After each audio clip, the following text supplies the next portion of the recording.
ನಾವೀಗ ನೋಡುತ್ತಿರುವುದು ಪೆನುಕೊಂಡದಲ್ಲಿರುವ ನಂದಿ ಕೊಳ. ಈ ಒಂದು ಕೊಳವನ್ನು ಪ್ರವೇಶ ಮಾಡುವಾಗ ನಂದಿಯ ವಿಗ್ರಹ ನಮಗೆ ಎದುರಾಗುತ್ತದೆ. ಆದ್ದರಿಂದ ಒಳಹೊಕ್ಕು ಮುಂದೆ ಸಾಗುವ ಹಾಗೆ ವ್ಯವಸ್ಥೆಯನ್ನು ಮಾಡಲಾಗಿದೆ.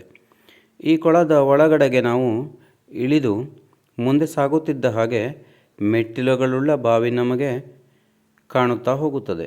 ಈ ಮೆಟ್ಟಿಲುಗಳುಳ್ಳ ಬಾವಿಯನ್ನು ಅತ್ಯಂತ ಸುಂದರವಾಗಿ ವಿನ್ಯಾಸಗೊಳಿಸಲಾಗಿದೆ. ಇದು ಅಂದಿನ ಕಾಲದ ನೀರಿನ ಕೊಳವಾಗಿತ್ತು. ಈ ನೀರಿನ ಕೊಳದ ಮೇಲ್ಭಾಗದಲ್ಲಿ ಇರುವ ವಾಸ್ತುಶಿಲ್ಪವನ್ನು ಗಮನಿಸಿದರೆ ನಮಗೆ ನಂದಿ ವಿಗ್ರಹ ಜೊತೆಯಲ್ಲಿ ವಿಷ್ಣುವಿನ ವಿಗ್ರಹ, ಮಹಾಲಕ್ಷ್ಮಿ ಹಾಗೂ ಗಣೇಶನ ವಿಗ್ರಹ ಇವೆಲ್ಲವೂ ಕೂಡ ಕಣ್ಣಿಗೆ ಬೀಳುತ್ತವೆ. ವಿಜಯನಗರ ಕಾಲದ ವಾಸ್ತುಶಿಲ್ಪದ ಒಂದು ವಿಶಿಷ್ಟತೆ ನಟರಾಜನನ್ನು ಕೂಡ ನಾವಿಲ್ಲಿ ಗಮನಿಸಬಹುದಾಗಿದೆ. ಉತ್ತರ ಭಾರತದ ರಾಜಸ್ಥಾನ ಮತ್ತು ಗುಜರಾತಿನ ಭಾಗದಲ್ಲಿ ಕೂಡ ಇಂತಹ ಬಾವಿಗಳನ್ನು ನಾವು ಗಮನಿಸಬಹುದು. ಅಲ್ಲಿ ಇವುಗಳನ್ನು ವಾವ್ಗಳು ಎಂದು ಕರೆಯುತ್ತಾರೆ, ಅಂದರೆ ಮೆಟ್ಟಿಲುಗಳುಳ್ಳ ಬಾವಿ ಎಂಬುದಾಗಿ ಕರೆಯಲಾಗುತ್ತದೆ.